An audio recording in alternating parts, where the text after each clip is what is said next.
일본에서 믿기 힘든 일이 벌어졌습니다. 이제 일본 여성들 사이에서 한국 남자와 결혼해 일본을 탈출하자 라는 말이 유행하고 있습니다. 실제로 일본의 한 결혼정보회사는 한국 남성과의 결혼을 희망하는 여성들로 문전성시를 이루고 있습니다. 현재 대기자만 무려 500명이 넘는 상황입니다. 도쿄 직장 여성들 사이에서는 차라리 한국 시골에서 살더라도 도쿄보다 낫다라는 말이 퍼지고 있습니다. 일본의 집값은 계속 오르고 있지만 난방조차 제대로 되지 않습니다. 매년 수천 명이 집에서 얼어 사망하는 현실입니다. 게다가 월급은 오르지 않지만 물가는 계속 상승하고 있습니다. 결혼과 독립은 점점 어려워지고 있으며 일본 여성들은 점점 더 절망하고 있습니다. 이제 많은 이들이 일본에서 살아가는 것 자체가 지옥이라고 말합니다. 과연 일본에서 무슨 일이 벌어지고 있는 것일까요? 한 일본 여성이 직접 전한 충격적인 현실, 지금 바로 확인해 보겠습니다. 그리고 혹시라도 일본을 탈출하는 방법이 궁금하시다면 구독과 좋아요 버튼을 눌러주세요. 자, 그럼 그 놀라운 이야기 시작해 보겠습니다. 안녕하세요. 저는 사울이라고 합니다. 도쿄에서 태어나고 자란 29살 직장인입니다. 어릴 때는 일본이 세계에서 가장 살기 좋은 나라라고 믿었습니다. 안정적인 직장을 구하고 돈을 모으면 결혼도 하고 내 집도 장만할 수 있을 거라고 생각했습니다. 하지만 현실은 너무나 달랐습니다. 저는 지금 도쿄 한복판에서 살면서도 매일같이 생존을 고민해야 하는 처지입니다. 현재 저는 월급 260만 원을 받고 있습니다. 겉으로 보면 적지 않은 돈 같지만 생활비를 제하면 남는 게 거의 없습니다. 제가 사는 원룸 월세는 120만 원, 관리비만 해도 19만 원이 나옵니다. 전기세와 가스비는 최근 더욱 부담스러워졌습니다. 겨울철이 되면 38만 원을 넘는 게 당연한 일이 되어버렸습니다. 난방비가 너무 비싸서 저는 집에서 세 겹의 이불을 덮고 잠을 청합니다. 그마저도 손발이 시려서 깨는 날이 많습니다. 일본에서는 겨울철 저체온증으로 인해 사망하는 사람이 매년 2만 명이 넘습니다. 집이 추워서 자다가 심장마비로 세상을 떠나는 일도 흔합니다. 얼마 전 회사의 나카무라 과장님도 그랬습니다. 평소처럼 회사에서 일을 하시던 분이었는데 다음날 출근하지 않으셨습니다. 경찰이 출동하고 나서야 집에서 심장마비로 돌아가셨다는 사실이 밝혀졌습니다. 너무 충격적이었습니다. 도쿄에서 직장을 가지고 있는 평범한 사람이 단지 난방을 제대로 하지 못해 목숨을 잃었다는 사실이 믿기지 않았습니다. 주변 친구들도 저와 같은 고민을 하고 있습니다. 정규직으로 일하는 친구들조차 부모님과 함께 살아야 하는 실정입니다. 독립을 하려고 해도 높은 월세와 생활비를 감당할 수 없기 때문입니다. 제 친구 유이도 마찬가지였습니다. 야근을 하면서도 수당은커녕 기본 월급으로도 생활이 빠듯했습니다. 더는 버틸 수 없다며 결국 부모님 집으로 돌아갔습니다. 저는 그마저도 불가능했습니다. 제 부모님도 경제적으로 여유가 없었고 함께 산다고 해서 제 생활이 나아질 리 없었습니다. 이런 답답한 현실 속에서 저는 우연히 한 영상을 보게 되었습니다. 한국에서 생활하는 일본인 친구가 찍은 브이로그였습니다. 거기서 친구는 집에서 편하게 반팔을 입고 있었습니다. 난방을 걱정할 필요가 없다는 말을 듣고 믿기지 않았습니다. 게다가 친구가 받는 월급이 350만 원이라고 했습니다. 저는 충격을 받았습니다. 저는 도쿄에서 하루하루 생존을 걱정하며 사는데 친구는 서울에서 월세 50만 원을 내면서도 충분히 여유로운 생활을 하고 있었습니다. 저는 한국에 대해 더 알아보기 시작했습니다. 한국에서는 야근을 하면 수당을 받고 주말 근무를 하면 추가 보상을 받을 수 있다는 사실도 알게 되었습니다. 일본에서는 야근이 당연한 문화였고 추가 보상을 받는 것은 상상도 할 수 없는 일이었습니다. 한국에서는 복지도 잘 되어 있고 청년들을 위한 주택 지원도 많았습니다. 일본에서는 매년 집값과 월세가 오를 뿐 청년들을 위한 정책은 찾아볼 수조차 없었습니다. 한국 취업을 결심한 저는 퇴근 후 한국어 학원에 등록했습니다. 월급의 절반을 학원비로 써야 했지만 제 미래를 위해 투자해야 한다고 생각했습니다. 주말에는 아르바이트를 하면서 공부했고 출퇴근 시간에도 한국 드라마를 보며 회화를 익혔습니다. 친구들은 제가 미쳤다고 했습니다. 하지만 저는 알았습니다. 일본에서 계속 살아간다면 저도 언젠가 나카무라 과장님처럼 될 수도 있다는 사실을. 저는 하루빨리 한국으로 가야겠다고 결심했습니다. 하지만 현실은 그렇게 간단하지 않았습니다. 일본 정부는 해외 취업을 막기 위해 여러 가지 규제를 강화하고 있었습니다. 이미 우리 회사에서도 5명이 해외 취업을 위해 퇴사했는데 저도 그 길을 가기로 마음먹었습니다. 문제는 돈이었습니다. 엔화 가치는 계속 하락하고 있었고 제가 모아둔 돈의 가치가 점점 줄어들고 있었습니다. 여기에 일본 정부가 해외 이주자의 재산 반출을 막으려 한다는 소문까지 돌았습니다. 그러던 어느 날 할머니께서 저를 따로 부르셨습니다. 그리고 평생 모아둔 100만 엔을 건네셨습니다. 일본은 이제 늙은이들의 나라가 됐다. 너는 꼭 새로운 삶을 살아라. 그 말에 저는 눈물을 참을 수 없었습니다. 이 돈으로 한국에서의 새 출발을 준비하기로 했습니다. 출국 전날 저는 부모님께 한국 취업 사실을 알렸습니다. 아버지는 크게 화를 내며 저를 배신자라고 하셨습니다. 어머니는 조용히 눈물을 흘리셨습니다. 저는 이미 짐을 다 싸둔 상태였습니다. 결국 그날 밤 저는 캐리어를 끌고 집을 나섰습니다. 공항으로 향하는 길, 저는 불안과 기대가 뒤섞인 감정을 안고 있었습니다. 저는 일본을 떠나는 것이 아니라 새로운 미래를 찾아가는 것이라고 스스로를 타독였습니다. 드디어 한국행 비행기에 올랐습니다. 비행기가 이륙하는 순간 저는 창밖을 바라보며 다짐했습니다. 이곳에서 다시는 돌아올 수 없는 길을 가는 게 아닙니다. 저는 생존을 위해, 더 나은 미래를 위해 한국으로 갑니다. 이제부터는 새로운 삶이 시작됩니다. 비행기가 활주로를 빠르게 달리더니 이내 하늘로 떠올랐습니다. 창밖으로 보이는 도쿄의 야경이 점점 작아졌습니다. 저의 19년 삶이 담긴 도시. 떠난다는 것이 실감나지 않았습니다. 하지만 두려움보다는 기대가 더 컸습니다. 한국에서의 새로운 삶이 제 앞에 펼쳐질 것이기 때문입니다. 비행기 내부는 따뜻했습니다. 일본 항공사와 달리 한국 항공사는 난방이 잘 되어 있었습니다. 한국인 승무원들이 환하게 미소를 지으며 친절하게 응대해 주었습니다. 기내식으로 나온 따뜻한 국물 요리를 한 숟갈 뜨는 순간 저는 다시 한번 감탄했습니다. 일본에서는 비행기 안에서도 무조건 절약이었는데 한국 항공사는 따뜻함과 배려가 느껴졌습니다. 저는 이렇게 작은 것에서도 한국과 일본의 차이를 느끼기 시작했습니다. 드디어 인천공항에 도착했습니다. 공항 문을 나서는 순간 따뜻한 실내 온기가 저를 감쌌습니다. 도쿄 공항에서는 겨울에도 두꺼운 외투를 벗을 수 없었는데 여기는 공항 내부가 따뜻했습니다. 첨단 시설이 가득한 공항은 제 상상을 뛰어넘었습니다. 자동화된 입국 심사 시스템, 빠른 수속 절차, 널찍한 공항 내부 공간까지 모든 것이 현대적이고 효율적이었습니다. 일본 공항에서는 오래된 시설과 복잡한 절차에 지쳐야 했지만 여기는 마치 미래 도시에 온 듯한 기분이었습니다. 공항철도를 타고 서울로 향했습니다. 저는 요금을 확인하고 깜짝 놀랐습니다. 이렇게 좋은 열차를 이렇게 저렴한 가격에 이용할 수 있다니.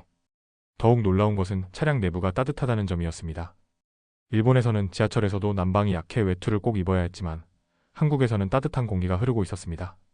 덕분에 저는 두꺼운 겉옷을 벗고도 편안하게 앉아있을 수 있었습니다. 출퇴근 시간도 아닌데 열차 안에서 무료 와이파이를 사용할 수 있었습니다. 속도가 빠르고 끊김없이 잘 작동했습니다. 일본에서는 무료 와이파이를 찾기가 어려웠고 있어도 연결이 원활하지 않았습니다. 하지만 한국에서는 지하철, 버스, 공공장소 어디에서든 자유롭게 인터넷을 사용할 수 있었습니다. 작은 차이지만 이런 점이 생활의 질을 높여준다는 걸 깨달았습니다. 서울역에서 내려 숙소로 이동했습니다. 일본에서는 도심에 있는 숙소라면 비싸고 좁은 곳이 대부분이었는데 제가 예약한 한국의 원룸은 비교적 넓고 깔끔했습니다. 짐을 풀고 바닥에 발을 디딘 순간 저는 충격을 받았습니다. 따뜻한 온기가 발끝을 타고 전해져 왔습니다. 이게 바로 한국의 온돌인가? 저는 순간적으로 맨발이 되고 싶어졌습니다. 차가운 바닥에서 잔뜩 웅크리고 자야 했던 일본과는 전혀 다른 경험이었습니다. 집주인은 난방비 걱정을 하지 않아도 된다고 말했습니다. 일본에서는 난방을 조금이라도 하면 전기세가 폭탄처럼 나왔지만 한국에서는 난방비 부담이 적다는 것이 믿기지 않았습니다. 게다가 난방이 집 전체를 따뜻하게 해주다니 일본에서는 상상도 할 수 없는 일이었습니다. 첫날 밤 저는 근처 편의점에 들렀습니다. 한국의 편의점은 밝고 따뜻했습니다. 일본 편의점도 많지만 대부분의 내부 온도가 낮아 겨울이면 추웠습니다. 저는 따뜻한 실내에서 도시락을 하나 집어들었습니다. 가격을 확인하고 또 한 번 놀랐습니다. 일본 편의점 도시락보다 훨씬 저렴했습니다. 따뜻한 국물까지 함께 구매해도 부담 없는 가격이었습니다. 저는 편의점 한쪽에 마련된 테이블에 앉아 식사를 했습니다. 일본에서는 가게 안에서 먹을 수 없는 곳이 많았지만 한국에서는 편하게 식사할 수 있었습니다. 이런 작은 차이들이 모여 한국 생활에 대한 기대감을 더욱 키웠습니다. 다음 날 저는 은행 업무를 보기 위해 병원을 방문할 계획을 세웠습니다. 그런데 몸이 피곤해서인지 컨디션이 좋지 않았습니다. 일본에서는 병원을 가려면 예약을 하고 높은 진료비를 감당해야 했습니다. 하지만 한국에서는 예약 없이 바로 진료를 받을 수 있다는 얘기를 들었습니다. 직접 가보니 정말로 기다리는 시간이 짧았고 친절한 의료진이 신속하게 진료해 주었습니다. 게다가 진료비와 약값이 일본의 13수준이었습니다. 한국의 의료 시스템이 이렇게 편리하고 저렴하다니 일본과 너무 비교되었습니다. 며칠이 지나면서 한국에서의 생활이 점점 익숙해졌습니다. 편의점에서 쉽게 구할 수 있는 맛있는 간편식, 정류장에서 정확한 시간에 도착하는 버스, 스마트폰 하나로 모든 결제가 가능한 간편한 시스템까지 한국의 생활 환경은 생각보다 훨씬 편리했습니다. 특히 겨울이었음에도 따뜻한 실내 환경 덕분에 더 이상 추위에 떨지 않아도 되었습니다. 일본에서는 겨울마다 몸을 웅크려야 했지만 한국에서는 실내에서 가벼운 옷차림으로도 편안하게 생활할 수 있다는 것이 믿기지 않았습니다. 한국에서의 첫인상은 그야말로 충격적이었습니다. 따뜻한 공기, 합리적인 물가, 편리한 교통, 빠른 인터넷, 부담 없는 의료 서비스, 그리고 무엇보다 사람들의 따뜻한 배려까지. 저는 비로소 실감했습니다. 한국에서의 새로운 시작이 저에게 얼마나 큰 변화를 가져다 줄지를. 저는 이곳에서 정말 다시 태어난 기분이었습니다. 한국에 도착한 이후 저는 취업을 위해 본격적으로 면접을 준비하기 시작했습니다.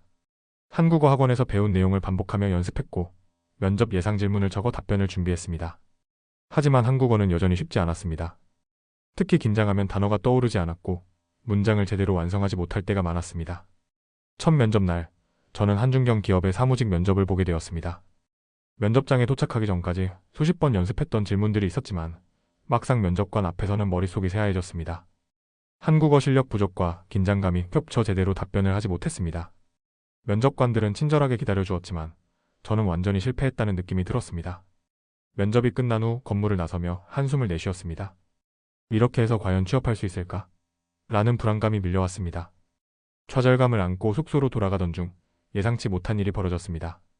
제가 묵고 있던 건물의 엘리베이터가 갑자기 멈춘 것이었습니다. 안에는 저를 포함해 여러 명이 타고 있었습니다. 순간 사람들은 패닉에 빠졌고 누군가는 불안감에 떨며 도움을 요청하고 있었습니다. 그때 저는 일본에서 경험했던 지진 대피 교육이 떠올랐습니다. 당황하지 말고 침착하게 행동하는 것이 가장 중요하다는 것이었습니다. 저는 차분한 목소리로 괜찮습니다. 곧 구조될 테니 침착하세요. 라고 말하며 사람들을 안심시켰습니다.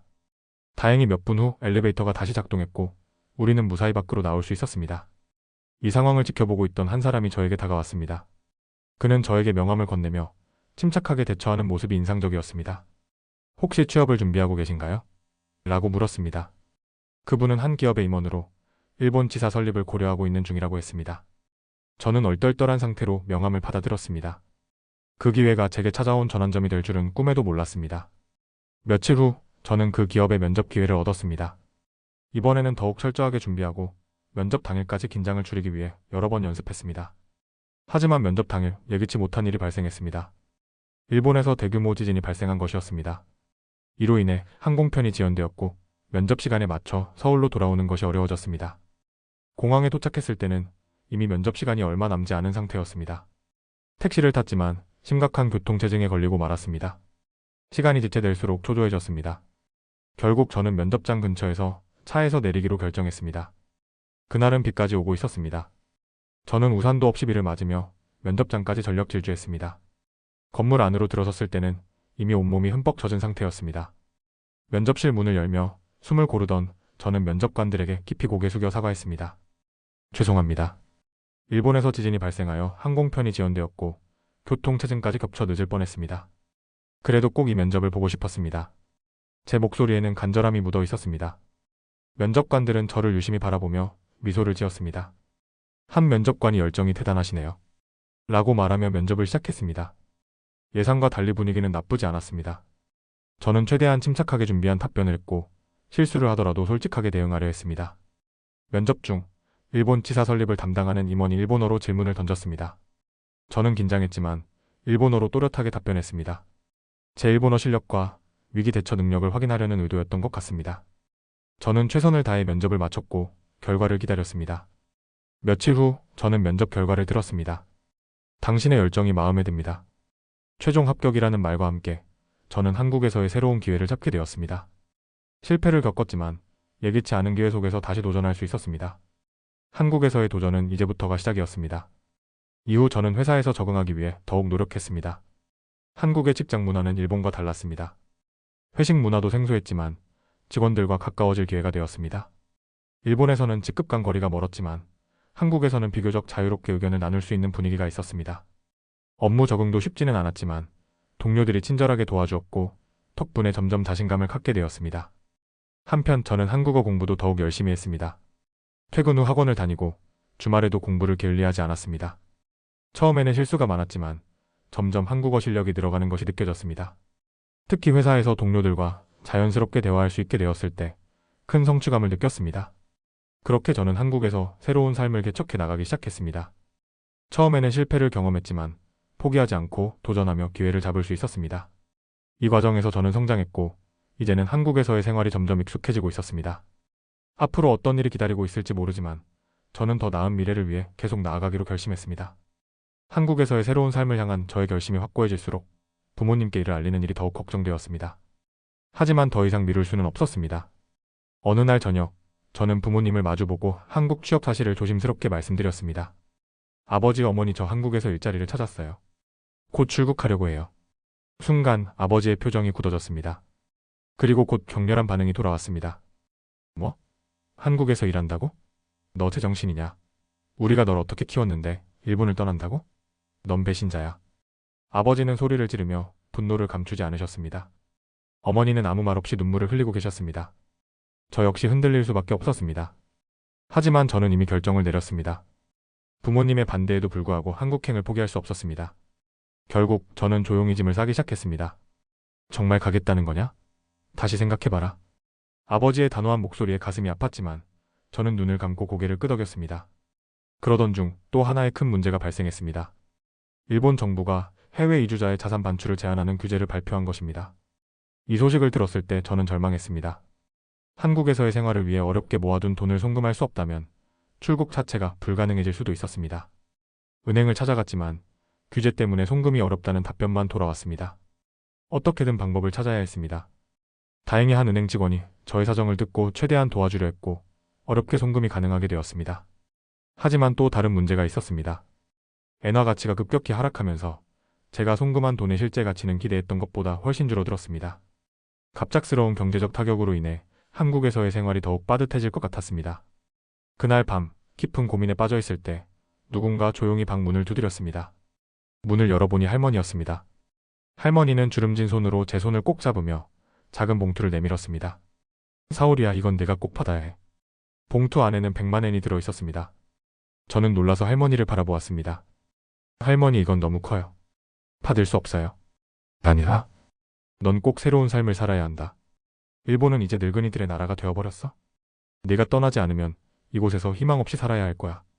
넌 아직 젊잖아. 할머니의 따뜻한 손길과 간절한 말씀에 저는 결국 눈물을 흘리며 봉투를 받아들였습니다. 그리고 더욱 결심을 굳혔습니다. 무슨 일이 있어도 한국으로 가야겠다고.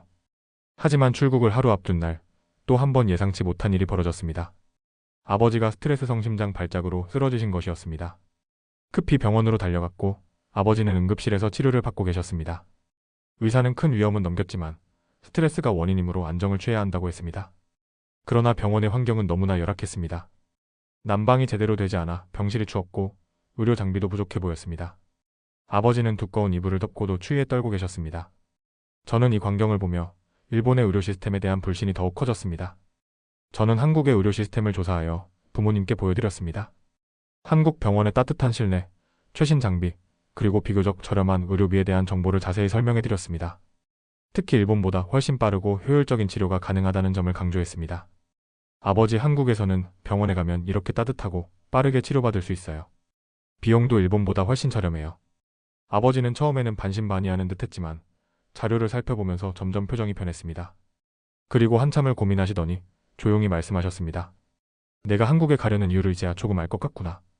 그제야 저는 부모님이 제 선택을 이해하기 시작했다는 것을 깨달았습니다. 아버지가 완전히 한국행을 지지하시는 것은 아니었지만 적어도 더 이상 저를 배신자라고 하지 않으셨습니다.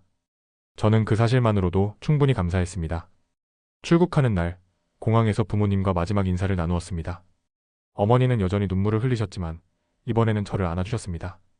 아버지는 말없이 저를 바라보다가 한마디를 건넸습니다. 가서 몸 건강히 지내라. 그 한마디가 얼마나 큰 의미인지 알기에 저는 울음을 참으며 고개를 끄덕였습니다. 그리고 비행기에 올라탔습니다. 이제 정말로 일본을 떠나 한국으로 향하는 순간이었습니다. 창밖으로 멀어지는 도쿄의 풍경을 바라보며 저는 스스로에게 다짐했습니다. 이제부터가 진짜 시작이다. 한국에 도착한 지 얼마 지나지 않아 저는 마침내 직장 생활을 시작했습니다. 새로운 환경에서의 첫 출근은 긴장되었지만 회사의 분위기는 생각보다 따뜻하고 친근했습니다. 동료들은 저를 환영하며 친절하게 사무실을 안내해 주었고 팀장은 먼저 다가와 잘 부탁드립니다 라며 악수를 청했습니다. 일본에서 직장 상사와의 거리는 멀었지만 한국에서는 상사와 직원 간의 관계가 좀 더 가깝다는 느낌을 받았습니다. 업무를 시작한 첫 주, 저는 작은 실수를 하고 말았습니다. 한국어로 작성된 보고서를 검토하던 중 중요한 내용을 빠뜨리고 제출했던 것입니다. 실수를 깨닫는 순간 얼굴이 창백해졌습니다. 일본이라면 엄격한 질책이 뒤따를 상황이었기에 당연히 크게 혼날 것이라 예상했습니다. 하지만 팀장은 다정한 목소리로 다음부터는 조금 더 신경 쓰면 될 거예요 라며 미소를 지었습니다. 심지어 동료들도 괜찮아요. 처음이니까요. 라며 위로해 주었습니다. 실수를 용인하는 이 문화는 일본과는 전혀 달랐고 저는 안도감을 느꼈습니다. 가장 놀라운 점은 퇴근 문화였습니다. 일본에서는 야근이 당연한 분위기였고 상사가 남아있으면 직원들도 함께 늦게까지 남아있는 것이 일반적이었습니다. 그러나 한국에서는 퇴근 시간이 되자 팀장이 먼저 이제 그만 들어가세요. 라고 말하며 퇴근을 권유했습니다. 처음에는 어색했지만 시간이 지나면서 저는 이 문화에 익숙해졌고 저녁 시간을 자유롭게 보낼 수 있다는 것이 행복했습니다. 첫 월급을 받던 날, 저는 기쁨과 함께 뿌듯함을 느꼈습니다. 일본에서 생활할 때는 생활비가 빠듯해서 부모님께 돈을 보낼 엄두도 내지 못했지만 이제는 가능했습니다. 저는 부모님께 100만 원을 송금하며 짧은 메시지를 남겼습니다. 아버지, 어머니, 첫 월급을 받았습니다. 건강하게 지내세요. 잠시 후 어머니로부터 메시지가 왔습니다. 고맙다, 사울이야. 우리도 건강하게 지낼게. 너도 너무 무리하지 말고 잘 지내렴. 부모님께 경제적으로 도움을 드릴 수 있다는 것이 뿌듯했고 한국에서의 삶이 점점 안정되어 간다는 것을 실감했습니다. 한국에서의 생활은 일본과 너무 달랐습니다. 가장 큰 차이점은 난방비에 대한 걱정이 없다는 것이었습니다. 겨울이 되어도 실내는 따뜻했고 얇은 옷을 입고도 편하게 지낼 수 있었습니다. 전기세나 가스비 폭탄을 걱정하지 않아도 된다는 점이 얼마나 큰 행복인지 새삼 깨달았습니다. 게다가 식비도 일본에 비해 부담이 적었습니다. 회사 근처 식당에서 8,000원 정도면 푸짐한 한 끼를 해결할 수 있었고 다양한 반찬이 나오는 것이 신기했습니다. 업무에서도 보람을 느끼기 시작했습니다. 회사에서 일본 시장 관련 프로젝트를 맡게 되었고 저는 일본어와 일본의 시장 흐름에 대한 지식을 살려 최선을 다했습니다. 그 결과 프로젝트는 성공적으로 마무리되었고 저는 팀장으로부터 특별 성과급을 받았습니다. 팀원들도 축하해 주었고 저의 노력을 인정받았다는 것이 너무나 기뻤습니다. 한국에서의 직장 생활이 점점 즐거워지고 있었습니다. 어느 날 저는 문득 부모님을 한국으로 초대하고 싶다는 생각이 들었습니다. 일본에서 저를 반대하셨던 아버지가 이곳의 생활을 직접 보신다면 조금은 생각이 바뀌지 않을까 하는 기대가 있었습니다. 부모님이 한국을 방문할 수 있도록 계획을 세우기 시작했습니다. 이제 부모님께도 한국의 따뜻한 삶을 보여드려야겠다. 한국에서의 새로운 시작은 이렇게 점점 더 안정되어 가고 있었습니다. 드디어 부모님을 한국으로 초대하는 날이 왔습니다. 공항에서 부모님을 기다리며 여러 감정이 교차했습니다. 일본을 떠날 때 저를 반대하셨던 아버지, 그리고 눈물 흘리셨던 어머니. 그들이 지금 어떤 마음으로 한국에 오고 계실지 궁금했습니다. 비행기에서 내린 부모님을 보자마자 저는 환하게 웃으며 인사했습니다. 어머니는 저를 보자마자 눈시울을 붉혔고 아버지는 묵묵히 저를 바라보셨습니다. 저는 부모님의 짐을 받아들고 숙소로 향했습니다. 숙소에 도착해 문을 열자 따뜻한 공기가 부모님을 감쌌습니다. 아버지는 신발을 벗고 바닥을 밟아보시더니 놀란 듯 저를 바라보셨습니다. 바닥에서 열이 나오는 거냐? 정말 따뜻하구나. 어머니도 감탄하며 이제야 내가 왜 난방비 걱정을 안 한다고 했는지 알겠구나. 라고 말씀하셨습니다. 저는 미소를 지으며 한국에서는 겨울에도 실내가 따뜻해서 걱정할 필요 없어요. 라고 설명했습니다. 다음 날 저는 부모님을 회사로 모셨습니다. 회사 입구에서 팀장이 직접 나와 일본어로 환영합니다. 라고 인사했습니다. 아버지는 예상치 못한 인사에 놀라며 저를 바라보셨습니다. 팀장은 저를 보며 사오리 씨는 일본 시장 관련 프로젝트를 성공적으로 수행하셨고 회사에 큰 기여를 하고 있습니다. 라고 부모님께 설명했습니다. 아버지는 저를 바라보며 처음으로 자랑스럽다는 표정을 지으셨습니다. 저는 그 순간 한국에서의 노력이 인정받고 있음을 실감했습니다. 저녁에는 부모님과 함께 한국의 전통 한정식집을 찾았습니다. 다양한 반찬이 차려진 식탁을 보며 어머니는 이렇게 다양한 음식이 나오는구나 라며 감탄하셨습니다. 따뜻한 국물과 함께 가족이 오랜만에 식사를 하며 웃음이 넘쳤습니다. 술 한 잔을 기울이던 아버지는 조용히 입을 열었습니다. 내가 한국에 가겠다고 했을 때 그렇게 반대했는데 이제는 내가 옳았다는 걸 알겠다. 그 말을 듣는 순간 저는 가슴이 뭉클해졌습니다. 아버지가 처음으로 제 선택을 인정해 주신 것이었습니다. 그리고 아버지는 조용히 눈물을 훔치셨습니다. 저는 그동안의 노력과 고민이 헛되지 않았음을 느끼며 아버지의 손을 꼭 잡았습니다. 며칠 후 일본에 있는 친구들로부터 연락이 왔습니다. 그들은 한국에서의 제 생활을 보며 용기를 얻었다며 5명이 한국 취업을 준비 중이라고 했습니다. 사울이, 우리도 내가 있는 한국으로 가고 싶어. 우리도 새로운 기회를 찾고 싶어. 그들의 말은 저를 놀라게 했지만 한편으로는 뿌듯한 감정이 들었습니다. 저는 그들에게 한국 취업 정보를 정리해서 보내주기로 했습니다. 이 순간 저는 새로운 목표를 깨달았습니다. 단순히 저만을 위한 삶이 아니라 일본 청년들에게 새로운 기회를 알리고 희망을 전하는 것이 제 새로운 목표라는 것을요. 부모님을 배웅하는 날, 아버지는 다시 한번 저를 바라보며 말씀하셨습니다. 사월이 너를 보니 이제 우리도 안심이 된다. 건강하게 잘 지내라. 저는 부모님을 끌어안으며 눈물을 참았습니다. 공항에서 부모님을 떠나보낸 후 저는 한국의 하늘을 바라보며 스스로에게 다짐했습니다. 이곳 한국에서는 그런 꿈을 꾸는 것조차 따뜻하다. 이제 저는 확신했습니다. 한국에서의 삶이 단순한 생존이 아니라 희망이 될 수 있다는 것을. 그리고 저는 이제 또 다른 꿈을 꾸기 시작했습니다. 나처럼 새로운 미래를 꿈꾸는 일본 청년들에게 길을 열어주는 것. 나의 이야기가 누군가에게 용기가 된다면 그것만으로도 충분히 가치 있는 삶이 아닐까? 한국에서의 새로운 여정을 시작했던 그날처럼 저는 다시 한번 앞으로 나아가기로 다짐했습니다.